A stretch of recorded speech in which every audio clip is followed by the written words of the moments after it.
today I wanted to talk about the guest experience and the guest journey. And I wrote a blog on my website called Why the Guest Experience Will Make or Break Your Wedding, which covers everything I'm going to be speaking about.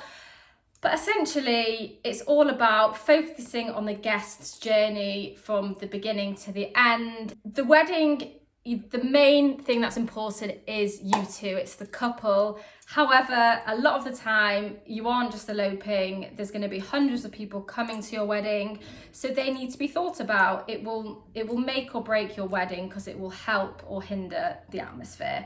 So I'll jump right in and start with the invitations. So as soon as your guests receive their invitations, this should reflect the type of wedding you're going to have. So whether this is a formal wedding, it's an informal wedding, if it's going to be rustic, whatever it's going to be, it needs to be reflected on the invitation.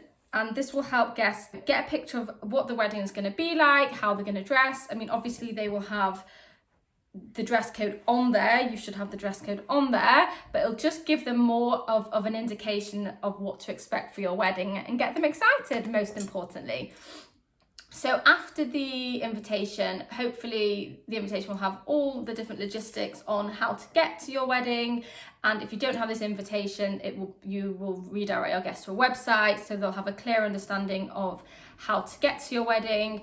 So the first thing you need to think about on your wedding day itself is people getting there okay? So, is there enough parking inside the venue? If not, is transport easy for people to get to? If not, again, have you put on transport for guests?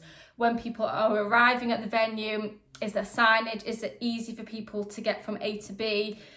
And also drinks, like, is there water? Often guests have been traveling for quite a while. Do you want to spice it up a little bit? Do you want to give people some Prosecco when they arrive? Just think about your guests and what you want the first impression for your wedding to be as they're arriving. So commonly, the first thing is the ceremony. So everyone's come to your wedding to come and watch you get married. And this is so important that they can see you getting married. I've been sat at so many weddings at the back and I can't see what's going on. Sometimes can't hear what's going on and I lose interest because, it's like being at an assembly at school. You don't really understand what's going on. Sometimes, well, for me. So you just lose interest. And so make it easy for guests to see you. If you need to get a stage underneath where you're getting married, do that. And ceremony explainers, people might not understand the structure of your ceremony, so a little bit of explanation goes a long way. So you can put ceremony booklets on different people's chairs. So commonly, God, I can't say that word, commonly, oh, probably got that wrong. So after the ceremony, you'll have a drinks reception. So the one thing that people hate about weddings, trust me, is an unnecessarily long drinks reception. So if you have to have a long drinks reception because a room is being turned around, for example, then make sure there is enough food, make sure there is enough drink, make sure there is seating. People don't want to be standing for 2 hours. So just think about yourself in that position because that definitely sets the tone for the rest of the day. So after the drinks reception will come the meal. So before I actually talk about the food, I just want to talk about the tables for a second. So with tables, I don't think, if you're planning a wedding, you should totally obsess with everyone and the combinations. I found this particularly stressful. I don't know anyone that doesn't find this stressful.